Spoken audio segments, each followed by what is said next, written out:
एक छोटे से गांव में आरव नाम का लड़का रहता था। आरव का परिवार बहुत गरीब था। उसके पिता खेतों में मजदूरी करते थे और माँ घरों में काम करती थी। आरव का एक सपना था, पढ़ लिख कर बड़ा आदमी बनने का। लेकिन उसकी जिंदगी आसान नहीं थी। दिन में वो स्कूल जाता और शाम को गांव की एक छोटी सी दुकान पर काम करता था, ताकि घर की थोड़ी मदद हो सके। गांव के कई लोग उसे देखकर हंसते थे।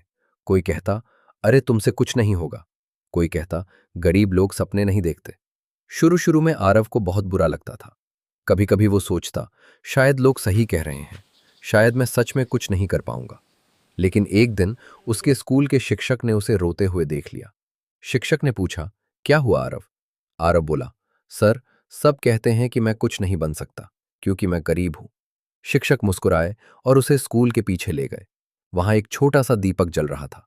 शिक्षक ने पूछा, आरव, क्या ये छोटा सा दीपक पूरे कमरे को रोशन कर सकता है? आरव बोला, हाँ सर, कर सकता है। शिक्षक ने कहा, तो याद रखो, रोशनी देने के लिए बड़ा होना जरूरी नहीं, जलना जरूरी होता है। अगर तुम मेहनत करोगे तो तुम्हारी रोशनी भी एक दिन पूरी दुनिया देखेगी। ये बात आरव के दिल में बस गई। उस दिन के बाद उसने तय कर लिया, लोग क्या कहते हैं इससे फर्क नहीं पड़ेगा। वो सिर्फ मेहनत करेगा। अब वो पहले से भी ज्यादा मेहनत करने लगा। दिन में स्कूल, शाम को काम और रात को देर तक पढ़ाई।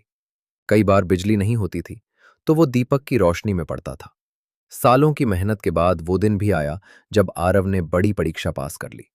पूरा गांव हैरान था। जो लोग कभी कहते थे तुमसे कुछ नहीं होगा, आज वही लोग कह रहे थे हमें तुम पर गर्व है।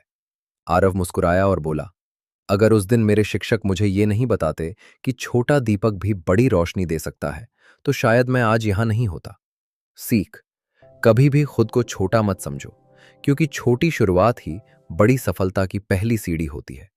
अगर आप जलने की हिम्मत रखते हैं तो आपकी रोशनी को कोई नहीं रोक सकता।